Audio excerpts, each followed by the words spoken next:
May inamin ang award-winning actor na si John Lloyd Cruz tungkol sa kanila ni Bea Alonzo.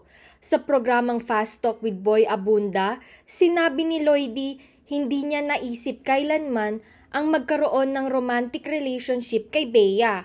In fairness, noong kasagsagan ng kasikatan ng tambalan ni John Lloyd at Bea, talagang marami ang nagpalagay na naging magjowa sila sa totoong buhay. Super effective naman kasi ang kanilang tandem kaya halos lahat ng fans nila ay umaasang sila rin ang magkakatuluyan sa huli. Pag-amin pa nga ni John Lloyd, totoong nailang siya sa ideya na magkaroon sila ni Bea ng relasyon. Bagamat hindi sila naging magjowa, sinabi ni Lloyd na lagi pa rin niyang hinahangad na nasa mabuting kalagayan ang aktres pati na rin ang pamilya nito. Sa katunayan nga, masayang-masaya ang aktor ngayong ikakasal na ang kanyang dating ka-love team kay Dominic Roque. Sabi pa niya, deserve ni Bea ang maging masaya at mag-enjoy sa bago niyang journey sa buhay. Kamakailan lang, inamin ng aktor na girlfriend niya ang artist na si Isabel Santos.